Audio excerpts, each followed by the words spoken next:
Oke, Assalamualaikum warahmatullahi wabarakatuh. Selamat siang dan salam sejahtera untuk kita semua.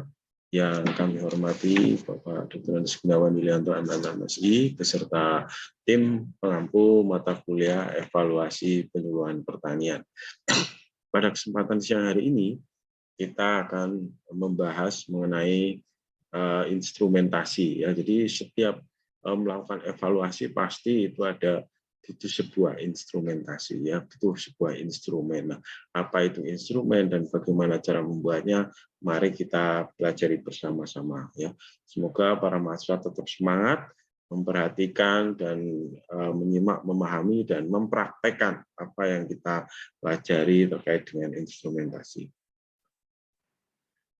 Nah, instrumentasi adalah instrumen atau alat pengumpul data, ya, adalah alat yang digunakan untuk mengumpulkan data dalam suatu penelitian, ya. Di sini penelitian itu adalah melakukan pengambilan data melalui prosedur ilmiah, ya. Kemudian data yang terkumpul kemudian digunakan tertentu untuk dideskripsikan, kemudian disajikan untuk digunakan sebagai menguji hipotesis, ya, memberikan uji dari hipotesis, karena hipotesis adalah dugaan sementara, gitu ya.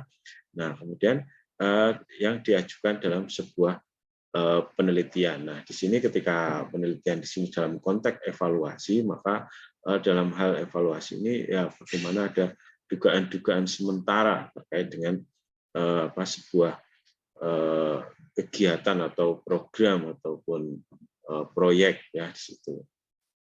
Oke, kita lanjut bahwa syarat instrumen yaitu pertama yaitu para mahasiswa semua yaitu harus sahih, ya, kesahihan, ya, atau valid, ya, atau alat ukur yang digunakan sesuai dengan alat ukurnya, ya. Tuh, jadi valid yaitu alat ukur yang digunakan sesuai dengan objek yang diukur, ya, di sini seperti itu.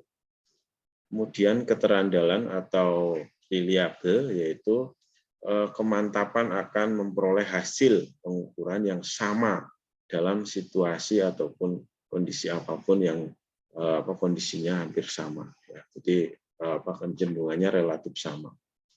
Kemudian objektivitas yaitu sebuah penelitian ataupun evaluasi itu harus konkret, ya, objek, ya, harus objektif, ya, harus konkret, harus nyata dan jelas.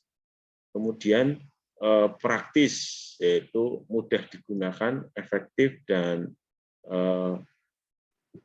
mudah, ya. Praktis itu ya kemana itu lebih mudah digunakan, ya. Instrumen alat pengukur itu harus praktis, ya. Kalau terlalu bertele-tele ya kurang semangat, gitu ya, ogah, gitu ya, kurang ini, ya, maka harus praktis. Kemudian sederhana yaitu tidak rumit, ya. Instrumen itu disusun sedemikian rupa sehingga tidak rumit, ya. Ketika rumit ya orang menyebabkan jadi kurang semangat dan sebagainya, ya.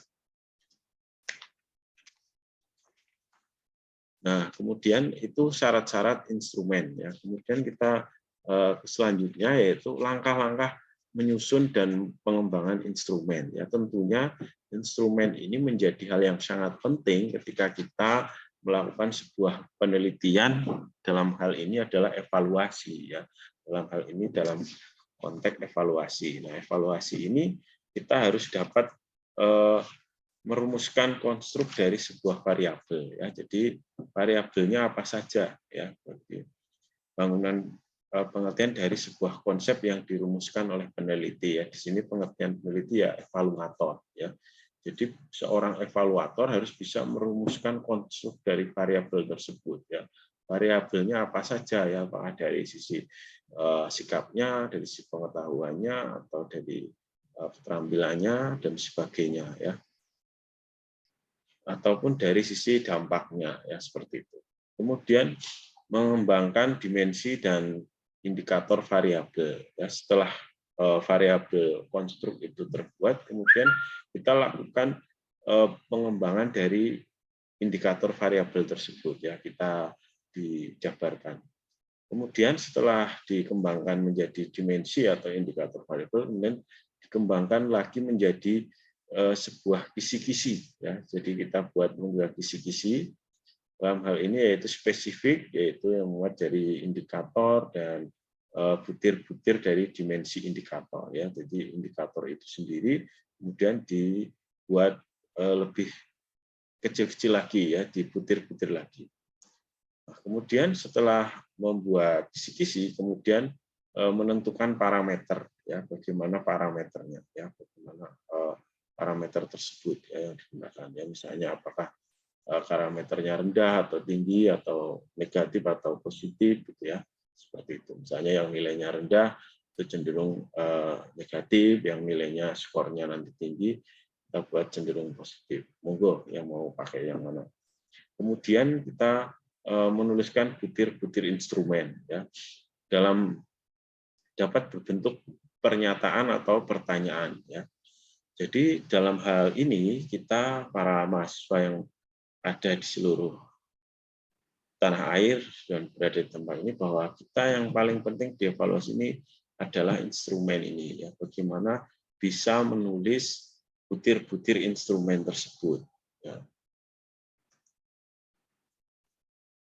Nah, selanjutnya dari butir-butir instrumen bisa itu pertanyaan, bisa itu pernyataan, kemudian dilakukan uji validasi butir instrumen, ya, validasi secara teoritik maupun validasi secara empirik. Ya. Jadi secara teoritiknya bagaimana, ya, kemudian secara analisisnya bagaimana, ya. Kemudian setelah dilakukan uji validasi, kemudian dilakukan revisi, ya, apabila ada hal-hal yang mungkin belum valid dan sebagainya, maka kemudian kita revisi, ya, kita konsultasikan, ya, di sini bisa ke pakar, ya, pakar di sini bisa dikonsultasikan ketika mahasiswa itu bisa dikonsultasikan kepada dosen atau tim pengampu, ya. Jadi apakah butir instrumen tersebut sudah valid atau belum, gitu. Kemudian setelah dikonsultasikan, kemudian bisa penggandaan instrumen secara terbatas untuk diuji cobakan, ya. Jadi setelah dilakukan revisi, kemudian dilakukan uji cobakan, ya, diuji cobakan baik itu secara teoritik atau secara konsepsial maupun secara empiriknya. Ya. Kemudian diuji cobakan instrumen tersebut di lapangan, ya. Jadi kita misalnya mau membuat instrumen, ya, membuat butir-butir pertanyaan terkait dengan tanam jajar legowo, ya, silahkan dilakukan di tes, ya, alat tersebut dibawa ke lapangan kemudian dicobakan, ya, dicobakan ke responden ataupun dari sasaran dari kegiatan ambil instrumen tersebut, ya.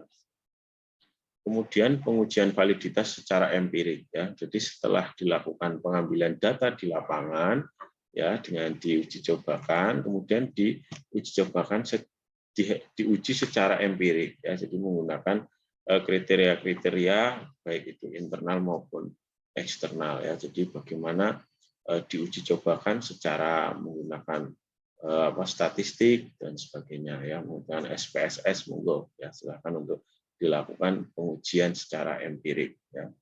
Kemudian tahap selanjutnya yaitu membuat kesimpulan validasi, ya, setelah diuji cobakan secara empirik, kemudian validasi, ya, validasi itu valid atau tidaknya instrumen, ya, misalnya, oh ternyata ketika sudah dilakukan uji validitas menggunakan empirik itu ternyata ada beberapa butir yang tidak valid. Nah, kemudian setelah tidak ketahuan maka bisa menentukan instrumen final, ya. Jadi setelah dilakukan kesimpulan validasi, kemudian menentukan instrumen final. Butir-butir yang tidak valid dikeluarkan atau diperbaiki, ya. Jadi misalnya ada pertanyaan atau pernyataan yang tidak valid bisa dilakukan perbaikan, ya. Sedangkan butir-butir yang valid susun kembali menjadi sebuah perangkat instrumen.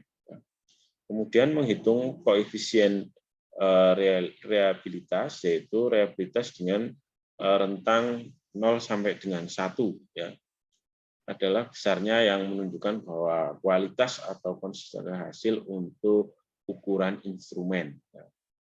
Kemudian perakitan butir-butir instrumen, ya, setelah dilakukan final, kemudian menghitung koefisien reliabilitas, kemudian dilakukan perakitan, ya. Di sini adalah butir-butir instrumen yang valid dan dijadikan instrumen final, ya. Nah, di sini validitas berarti sejauh mana ketepatan atau kecermatan suatu alat ukur dalam melakukan fungsi ukurnya, ya. Bagaimana jadi validitas ini untuk cermat, ya, ketepatan, ya, sebuah alat ukur tersebut. Dalam di sini konsep validitas instrumen dan tes dapat dibedakan menjadi 3 macam, yaitu validitas isi, validitas konstruk, dan validitas empiris, ya. Nah, di sini validitas isi yaitu suatu tes yang mempermasalahkan sejauh mana suatu tes mengukur tingkat penguasaan terhadap isi dari suatu materi tersebut, ya. Jadi bagaimana isinya, ya, isinya dari materi tes tersebut, ya, dari butir-butir tersebut sudah sesuai atau belum. Kemudian validitas konstruk, yaitu validitas yang mempermasalahkan sejauh mana item-item tersebut mampu mengukur apa yang benar-benar dimaksud hendak diukur sesuai dengan konstruk atau konsep, ya, khususnya dalam definisi konsepsional yang ditetapkan, ya. Di sini bagaimana sebuah validitas ini, konstruk ini, yaitu bisa mengukur bagaimana sesuai dengan konstruk, ya, atau dengan konseptualnya, ya, seperti itu. Bagaimana dengan konsep-konsep tersebut sudah valid atau belum, ya. Jangan-jangan tidak sesuai dengan konsep atau konstruk yang sudah dibangun, ya, yang sudah disusun. Kemudian validitas empiris itu atau validitas kriteria. Di sini validitas empiris yaitu tes ditentukan berdasarkan data hasil ukur instrumen, ya. Instrumen di sini bisa tadi pertanyaan ataupun pernyataan yang bersangkutan baik melalui uji coba maupun melalui tes alat pengukuran yang sesungguhnya, ya. Baik itu dilakukan secara uji coba, diuji cobakan terlebih dahulu ke lokasi, kemudian ataupun yang sesungguhnya, ya, setelah diuji cobakan kemudian diujikan. Nah, kemudian setelah diuji validitas kemudian diuji reliabilitasnya, ya, reliabilitas instrumen, ya. Reliabilitas instrumen ini berarti mengukur sejauh mana hasil suatu pengukuran dapat dipercaya, ya, pengukuran terhadap kelompok-kelompok yang sama, ya. Di sini diperoleh hasil pengukuran yang relatif sama, ya. Jadi misalnya dikatakan reliable, ini instrumen Bapak Ibu nanti ketika sudah dicobakan di suatu tempat atau suatu lokasi, suatu responden, nanti ketika dicobakan di tempat lain yang karakteristiknya relatif sama, maka hasil pengukurannya pun relatif sama, ya. Selama aspek yang diukur dari subjek memang belum berubah, ya, maksudnya dari kondisi di lapangan itu belum berubah. Itu Bapak Ibu, nanti silahkan Bapak Ibu sambil dipelajari secara detailnya, yaitu bagaimana menguji validitas, bagaimana menguji reliabilitas, nanti silahkan sambil dicoba-coba, ya. Nanti kalau belum bisa buka-buka sumber-sumber pembelajaran yang lain, ya. Nah, dari materi ini kita bisa tarik rangkuman, yaitu bahwa instrumen merupakan alat pengumpul data dalam kegiatan evaluasi penyuluhan, ya. Jadi dalam kegiatan evaluasi penyuluhan itu butuh instrumen, ya. Tidak mungkin tidak ada instrumen, nah, akan susah, ya. Nah, dengan instrumen ini akan membantu Bapak Ibu ketika melakukan sebuah evaluasi. Nah, instrumen itu apa ya? Instrumen terkait dari bisa pertanyaan, bisa pernyataan. Nah, monggo berdasarkan situasi ataupun berdasarkan kasus Bapak Ibu di lapangan. Nah, salah satu bentuk alat pengukuran yang sering digunakan adalah kuesioner atau daftar pertanyaan atau pernyataan. Nah, bentuknya berupa kuesioner, ya. Kuesionernya itu bisa berisi pertanyaan atau pernyataan. Agar kuesioner memiliki ciri-ciri yang mantap dan handal, maka sebelum dilakukan untuk pengumpulan data terlebih dahulu diuji instrumen. Jadi sebaiknya sebelum dilakukan pengumpulan data itu dilakukan uji instrumen dulu, ya, melalui uji validitas dan reliabilitas. Ya, nanti kalau sudah hasilnya bagus, valid, nah itu baru kita bisa gunakan untuk mengambil data. Kemudian alat pengukur yang dipergunakan dalam kegiatan evaluasi penilaian pertanian harus memiliki persyaratan, diantaranya kesahihan, ya, sahih, ya, valid, kemudian keterandalan, ya, reliable, kemudian objektif, ya, harus objektif praktis, ya, harus mudah dilaksanakan, ya, sederhana juga tidak rumit. Ya, jadi dalam mengevaluasi ini jangan dibuat rumit, ya, tapi memang ketika membaca teorinya dan masih barangkali 1-2 kali ini masih kelihatannya rumit, ya. Tetapi nanti ketika Bapak Ibu mencoba melakukan, insya Allah nanti bisa ketemu, ya, ketemu. Seperti itu Bapak Ibu. Nggak usah khawatir, ya. Yang penting dijalani, dikerjakan, tidak tahu didiskusikan, tanyakan ke teman-temannya, nanti tidak tahu lagi bisa disampaikan ke kami, nanti bisa kita berikan jawaban-jawaban tersebut. Oke, Bapak Ibu, saya kira cukup di materi hari ini. Silahkan Bapak Ibu bisa melanjutkan melalui mengerjakan tugas-tugas yang kita sampaikan melalui materi buku atau modul yang sudah kita sampaikan. Terima kasih. Assalamualaikum warahmatullahi wabarakatuh. Semangat dan sehat selalu.